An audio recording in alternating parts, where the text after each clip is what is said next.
Morning, everybody. My apologies for the slight delay. 3 minutes, 45 seconds, apparently.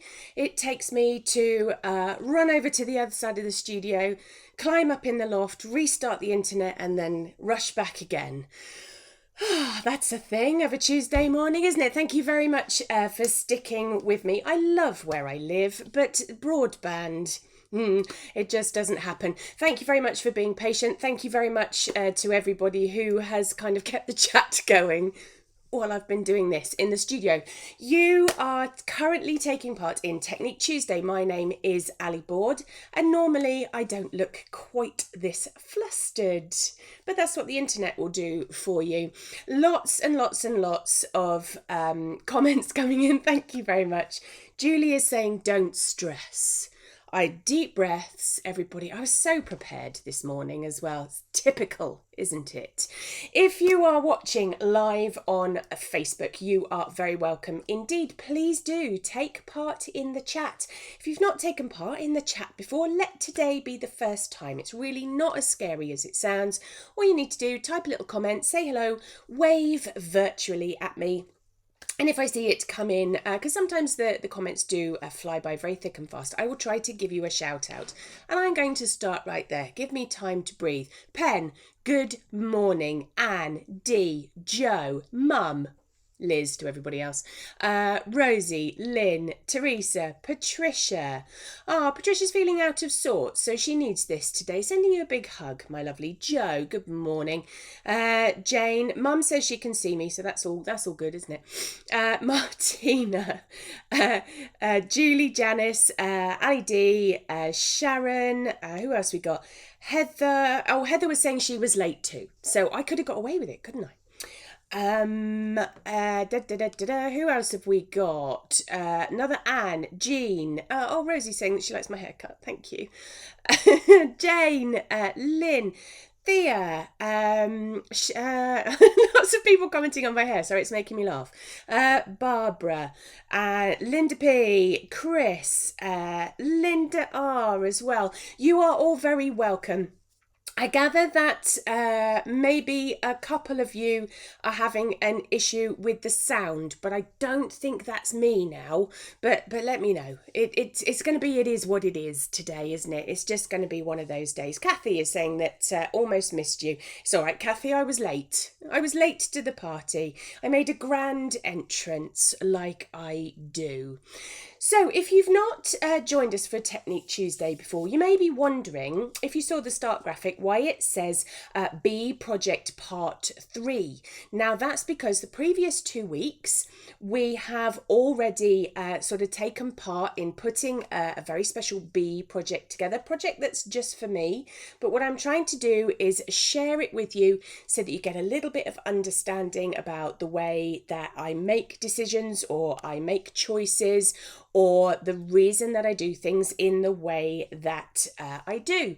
So if you haven't managed to see those 2 parts, do go back over to the blog. So that's alisonseaboard-fineart.co.uk, and navigate your way to Ali's blog, and you'll be able to catch up on all of those things.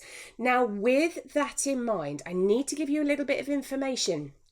Some of you know that there's some big news coming. Now that news is going to be released on Saturday. How are you going to find out about this news? If you're watching me live on Facebook, this is the exact place that you're going to hear all about it. If you signed up to my newsletter, you'll probably be one of the first to hear about it as well. It's going to be announced on Saturday. I'm very excited about it. There's still a lot of hard work ahead, even after the announcement. But if you want to hear all about it, this is where you need to be. Now, what now some people are saying that it's all fine, some people are saying that the sound is being repeated. So some people seem to have 2 broadcasts open. That might be why. Lots of people, Thea saying her live keeps freezing. It's not freezing my end, so I that might be your internet. I'm not entirely sure. Oh, dearie me.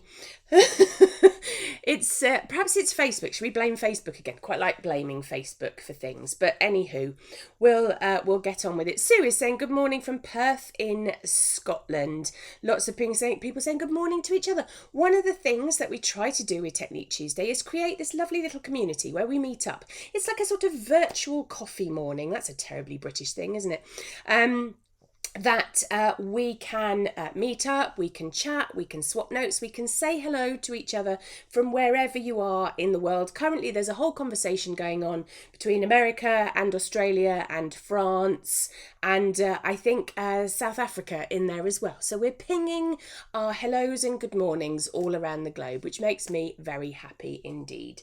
So back to the bee project. Where did we start with this bee project? We started with a painting that I did a couple of years ago, which was this rabbit portrait that I did that incorporated flowers in it, and it was an idea that kind of sat in the back of my head for a long time, thinking to myself that I really needed to do something else with that concept, with that idea, but I never really got around to it because actually doing my own work can prove to be quite tricky at times, simply because I don't have as much time as I would like. So I thought what I will do is I will alter Technique Tuesday and I will make it more about my work, not because I want to be selfish, but because sometimes in order to be a better tutor, you need to work on your own stuff a little bit more. And I thought as well that when you follow a tutorial along, sometimes that doesn't make you the best self-sufficient artist that you can be because you are following a very particular set of steps. You're following decisions that I have already made that I don't necessarily tell you about. And then when you go away from a tutorial, sometimes it can be really tricky to put some of those things into practice if you're not really sure where to start. So I thought we'd go right down to bare bones. We'd slow the whole process down, and I would let you into all of the ideas that I have, the thoughts that I have, why I do things in the particular way that I do, so that hopefully that will be useful for you in your process going forward. Lots of people swapping ideas, all sorts of things going on. So I have two versions, one with you talking now and another where you complete all the drawing with flowers ivy at warp speed. So that was the trailer that I put out for today. I'm going to show you that video right now because this is what I did over the weekend to my project so that I can catch you up. I'll take you through it slowly, but here it is. Here is me working on Sunday. I had a rare old time watching a movie and chatting to some of my friends virtually and pushing this drawing on a little bit further. So you can see this is obviously done via time lapse so that it wasn't hours and hours and hours of recording. What that does is it takes a photograph every so many seconds and then it links all those photographs together so that you can see me do it in a slightly shorter space of time. So you might notice that there's all sorts of things that I've added. There's all sorts of decisions that I have made for my project. I'm going to take you through all of those right now. You can see me madly typing away there and adding to my drawing, doing things like that. So, shall we get to the good bit? Shall I take you through right from the beginning? I'll catch you right up and then we can push it on a little bit further today. Does that sound like a plan? So let's take you to the overhead camera. So here are all of the things that it's become quite a folder of information now. These are all the things that I kind of put together so that I can work on my bee project. Now what we did, I'm even going to struggle to do it myself. This was the line drawing of the bee that we got to. I did this independently of any flowers that I might add to it because I wanted to keep this as a drawing for myself in case I need anything else in the future. So it is sometimes a good idea to do that, to do things incrementally so that that line drawing that I've got now, even though I've altered it and I've put flowers in it and all of those kind of things, I've now got that to do whatever I want with. If I wanted to do another version of it, if I need to create a logo for something, or I want to pop it on the website, create a class out of it, I now have that line drawing Very safe and very sound. So I've got that. That's a really useful bit of kit. Now we knew after last week, didn't we, that we were talking about the addition of flowers, and I collected lots and lots of flower reference together. Some of it was my own.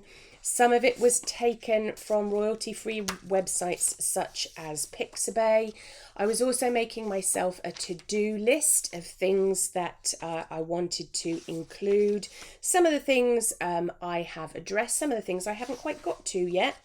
But what this is a whole combination of really useful information that I can use in future projects, or I can go back to and I can use for assessment later. So I've got the original tracings, I've got all sorts of things going on there. Now, where we left it last week, I had added a few flowers to my bee, and I had a look at it after I had gone. Morning, Trisha. Morning, Karine. Morning, Jane H as well.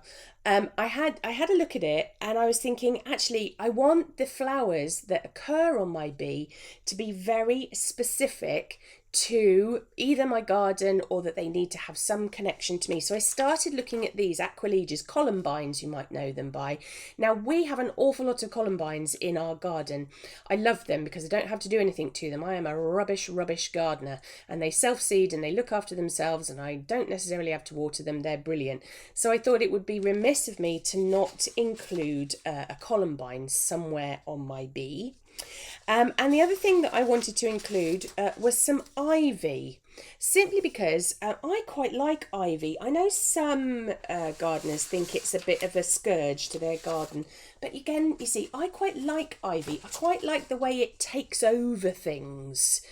Where we've got bits of old farm machinery on the farm, I love it when kind of nature takes back over those bits of metal and it encroaches and kind of weaves its way all the way through things. And so ivy is something that I quite like. I like the colours of it, I like the textures of it, all of those types of things. So I thought I'd needed to include ivy as well. So I had a couple of printouts of those.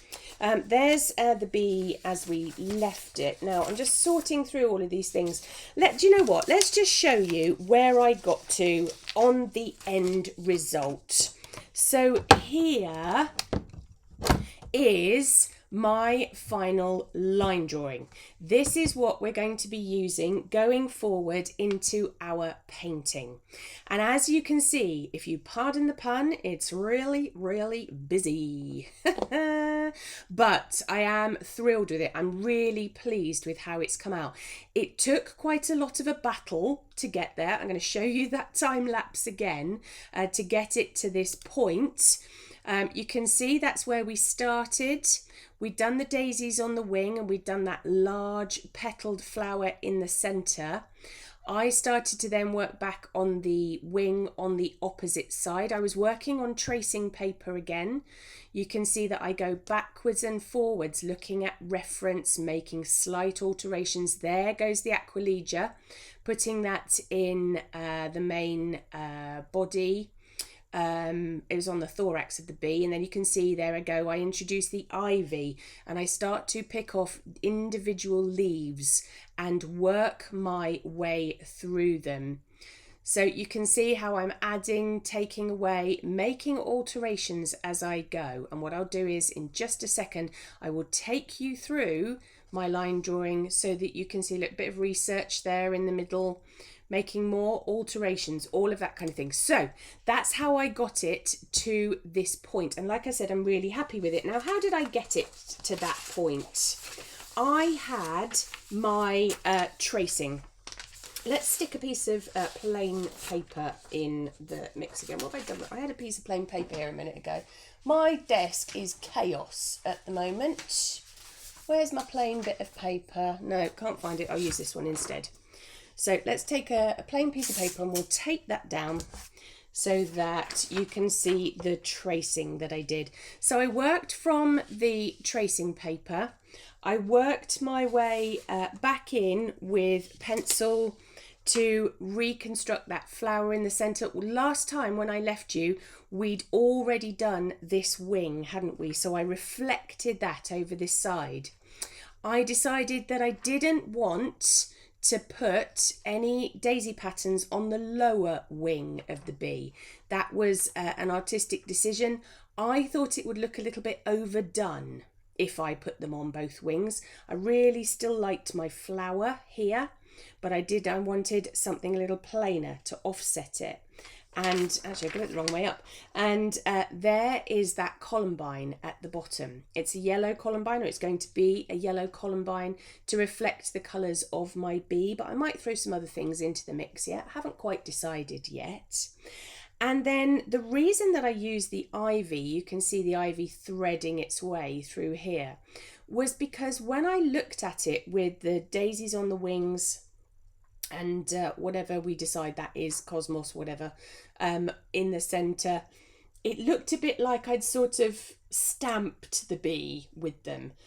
I put the Aquilegia on and that kind of looked far too much on the surface as well. So I wanted something else, threaded all the way through it. So that's where that ivy came in. It also provides a bit of asymmetry. I didn't want it to be this thing is here, the same thing is over here, this is in the middle, this is at the bottom. There is sometimes a really good call for having something a bit asymmetric going all the way through it. So I looked at those ivy leaves. I created different sizes and different versions of them, and then placed them around the body of my bee where I thought it might create a nice leading shape. So we've got this kind of S shape going on there too. And then what I did was I worked back into the bee, worked back into the drawing to rub some elements out. So here, for example, is a really good part of the process. I had the petal of that flower coming down over the top of the bee, all right? And I decided that actually if I want this bee to look more three-dimensional and like it's got lots of layers running through it, some of the areas I need to push back and some of the areas I need to pull forward. So I've actually made the body of the bee there come over the top of the flower. I've made similar decisions up here, look, with the ivy leaf. The ivy leaf is underneath this petal, but it's over the top of this one. And that is a tool that's very, very useful when you work your way through a project trying to give it some other dimension, is to play about with the layers. So down here, here's the top petal of our Aquilegia. Now there's another petal over here, but what I've actually done is thread the ivy leaf back over the top of it. So again, you've got the ivy coming forwards over the top of the Aquilegia, and then you've got the bee body coming back forwards over here as well. So I spent an awful lot of time pushing and pulling some of those lines around. How did I do that? I did that with my piece of tracing paper. Now here is a rough copy that I took when it was just in pencil format. I did this on my just my printer scanner copier, just took a very, very rough copy of it. And so that I could use my tracing paper back over the top before I inked it in to decide what got pushed back and what got pulled forward. Now I haven't ultimately decided on this. I may make other decisions to do with this. But what I'm doing at the moment is working it all out on paper first, so that I'm making nice artistic reversible decisions before I get it to be transferred onto my surface, which is what we're going to talk about next week. Now, I know that might seem very complicated, and I know that that might seem very time consuming, but this is all part of the process. This is something that you need to consider if you're going to tackle a project such as this. Give yourself a bit of time and space in the planning. Now, there's one thing I did want to talk about very briefly, because I know some of you out there sometimes have an issue with this particular part this particular subject coming up, and that is the use of tracing. Lots of people out there will tell you that tracing is cheating. It's a very, what's the word? Emotive word, that word, isn't it? Cheating. And that tracing paper shouldn't be used, that you shouldn't trace off from photographs. Now, this is my opinion and my opinion only, but it is an opinion I have stuck by for the last 20 odd years of my career. Tracing is not cheating, okay? When we trace from a photograph, if we decide that either our drawing skills aren't up to muster, in that we're not confident enough to get something like this onto paper, then we sometimes use a transfer method. There's of course every reason in the world for you using a piece of tracing paper to take a pattern off. Is that cheating? No, of course it's not. Of course it's not, all right? Because this is just a shortcut, if you like, or a tool for getting your pattern down on your surface in a way that you feel comfortable with. If anybody tells you that it's cheating, please do pass on my email address and I will have a discussion with them about it. Because I think one of the things that you can deduce from all of this stuff that we've talked about in the last few weeks, I'm pretty sure that if anybody saw the process that I had gone through to get this bee to the state that it's in, you wouldn't necessarily classify that as cheating, would you? Cheating really describes something where you're being dishonest, doesn't it? I'm not being dishonest. I've told you I'm using tracing paper. I've told you the process that I've gone through to get to this. So how can it possibly be cheating? If I produced on week 1 of our bee project this line drawing and I said to you all, oh, I drew that, it was all out of my head and I drew it freehand, I didn't use tracing paper, I didn't use a computer, I didn't use reference photographs, all of those things, that is cheating, all right? This way of getting your work assembled in this way by using tracing paper, by using photographs, by using the internet, by using royalty-free websites, by using a copier, all of those kind of things, that is not cheating. I can't say it enough, all right?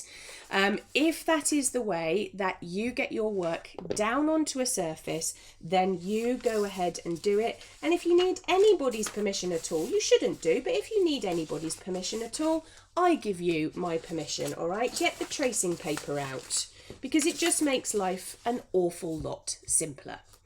Now, I'm going to, this part of the process today is not something that I have pre-designed. This was an epiphany that I had a couple of nights ago, because one of my concerns about this, before I transfer this onto watercolour paper or board or whatever it is that I decide to do with this, I'm a bit concerned about what I do in the background, okay? And I was having a think, all right? Now, one of the things that I do when I have a think is I do fiddle with my jewellery. I sit here and I fiddle about with rings or whatever it is. Now, I want to show you this bracelet that I have on. This is a bracelet that I've had for about a year, and I do sit here and I do spin this round, okay, when I'm thinking, I do this with it. What am I going to do next? What am I going to do next? And I looked down at it the other day and you may see, let's hold it up into the camera. Not only does it have, of course, a little bee on it, because as you know, bee is one of the symbols that I use in my work. Look at that, it has a honeycomb on it. And I thought, ooh, what am I going to do in the background of mine?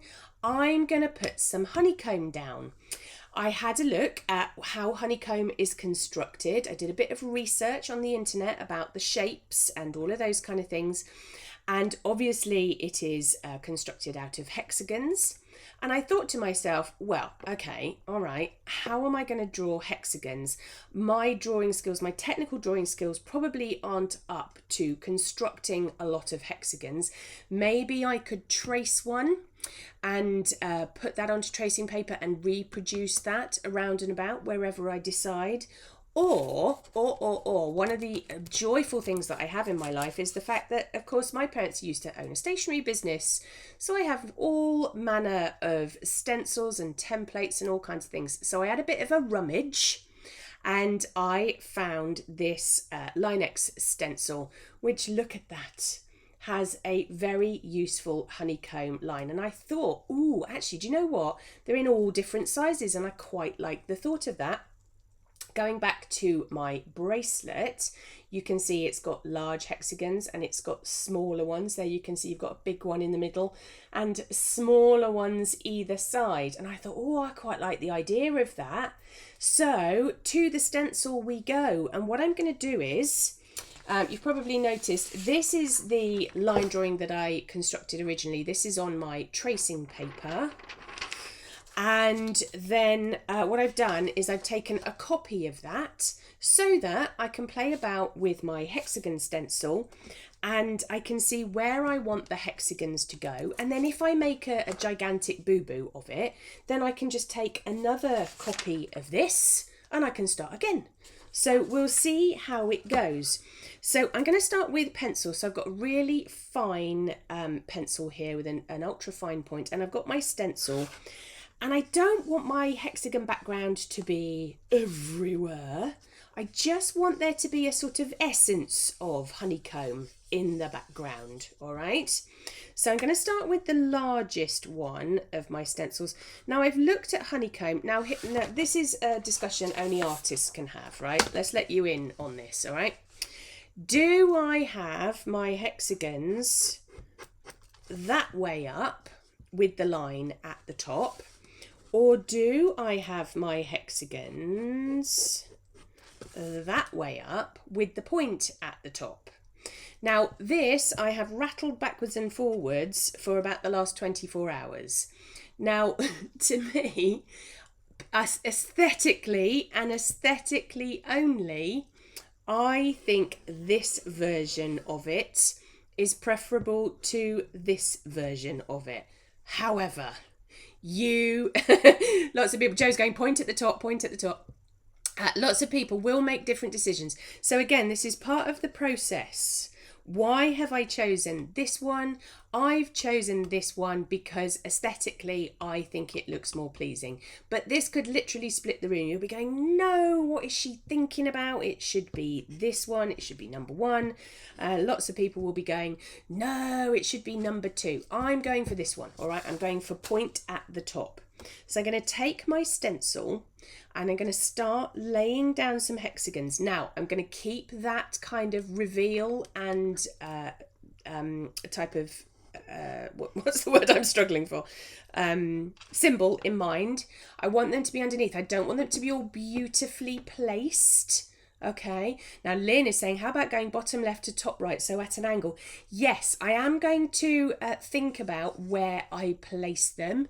And what I might do is put more in than I need, and then kind of come back to it and see what I've got at the end. What I am definitely going to do, I'm trying ever so hard not to get my head in shot, is to vary the sizes of them so it doesn't look too uniform. And now the other thing I'm trying hard to do is I'm trying to leave a gap between the edge of one hexagon and the kind of the side of the next one, because I have a feeling when I come to paint those in, I want them to be kind of quite faint and ethereal. We'll see how that goes. Now, what's Anne just put? Fun fact, the hexagon is the regular, all sides the same length shape with the largest number of sides which fit together without any gaps. Oh my goodness, Anne. There's a mathematical fact for a Tuesday morning. I wasn't particularly grand at maths when I was at school, so I bow to other people's geometry. So there we go. We've got large one there, small one there. I am purposefully misplacing them so we get some irregular gaps. Why am I doing that? I'm doing that so that I don't end up in the same danger area that I was before. Tessellated. Thank you, Pam. Uh, I don't end up in that same danger area before where everything looks a little bit too well placed. So that's what I'm going for. Now let's get another one in here, but this time it's going to kind of go under that leg. So I'm going to miss some bits out and get that one in. So look, really pleased with that now. We've got 3, so a nice odd number. As you know, I'm a big fan of an odd number. Now, where else do we want some? I think we kind of want one going on over here. So let's get that one in. Maybe just the hint of one going on over here. So we'll get that one in there. Yeah, quite liking that. Now, I don't think maybe I do want them to come out. I definitely want one to happen over here. Let's go for a smaller one over here, so that we get a little bit of change in scale. That's better. That's working. You see, now I'm wondering if I need more up here, but we'll school's out on that one. We'll come back to that. Perhaps I need them to go under here. Anyway, let's do some more down here. So let's get a large one going there, I think. So it's kind of just peeking out from under those legs. Oh yes, there's a little bit showing in there. It's got one coming out there.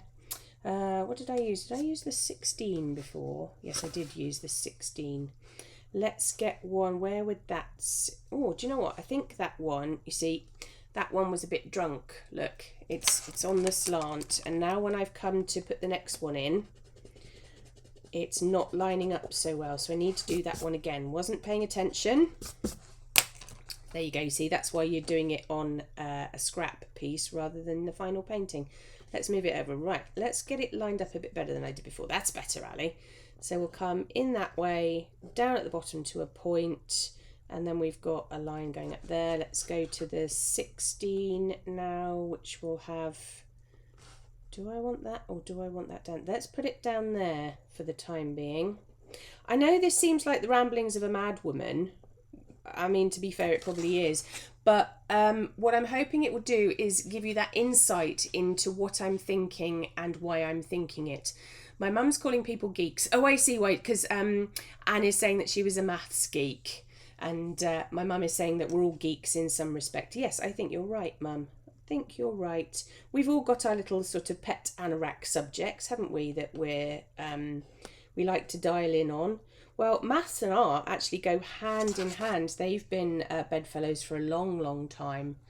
Now, I think they need some more down here. I'm liking this a lot. Do I go back to a larger one, perhaps? Yes, do you know what? I think I will. Let's see what that one looks like. Oh. Yeah, line it up. Do it properly, Ali. Don't do it quickly just because people are watching you live. So I've got that larger one going in. That's a bit of a straight line for me, if I'm honest. So I need to break that up a little bit. Let's go for... Where would that one actually sit? So it would be up there. So let's get it in. We've got these really handy lines on our stencil as well, which help me line up things much straighter. Morning, Jilly. Morning, Anita. So we'll get another little one going on in there. That's better. I think maybe we could afford one more in there, you know. Oh, that's not going to line up though, is it? Let's do it that way. Let's do it in there. Oh, we're getting really pernickety now, aren't we? But I like the pernickety part of the process. That means you're making really good decisions. Now that's awful, isn't it? Look, 6 of those. 1, 2, 3, 4, 5, 6. That looks terrible. I'm going to take those out. Which one do I want to take out? Let's put my finger over them to see which one I want to take out. Do I want to take that one out? Do I want to take that one out?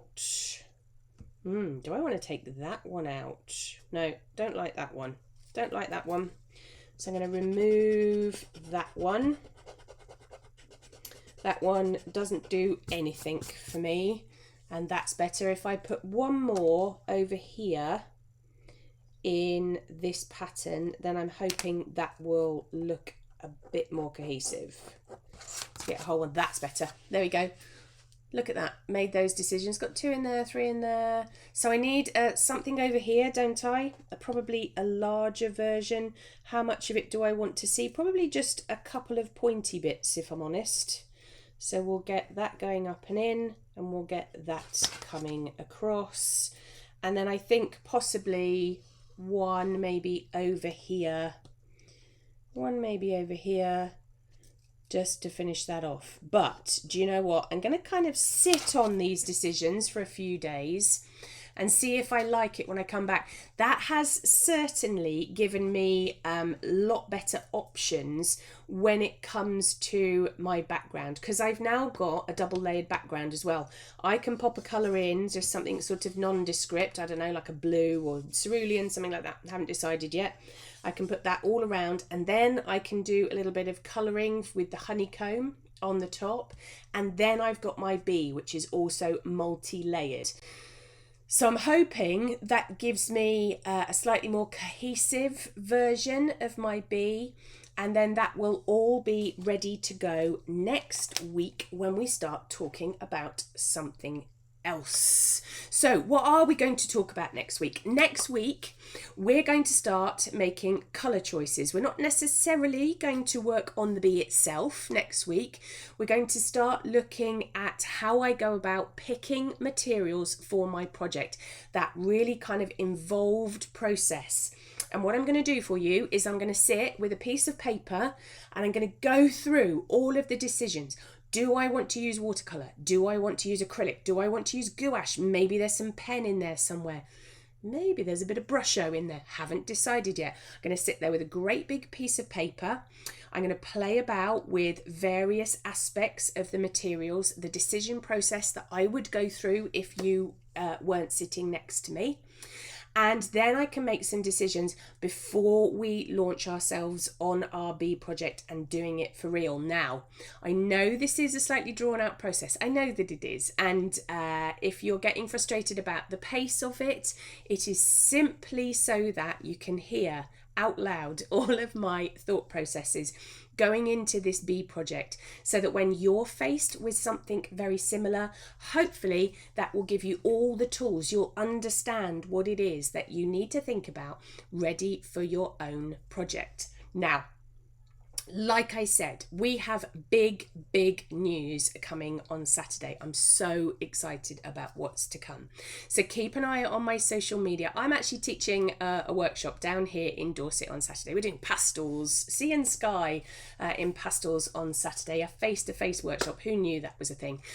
So I'm very excited about that. So the news will be broadcast whilst I am teaching that workshop. Keep your eyes on my newsletter. If you haven't had a chance to sign up for my newsletter yet, pop over to the website and eventually a little pop-up will come up and you can sign up to that, or keep your eyes peeled on my social media where I will be announcing the big news, and I cannot wait to share it with you. We will talk more about it next week. In the meantime, have a lovely week, won't you, all of you? Take care of yourselves, and we will see each other next week, still on the Alison Seaboard Facebook page, for another Technique Tuesday. Take care, lovely people. Bye-bye.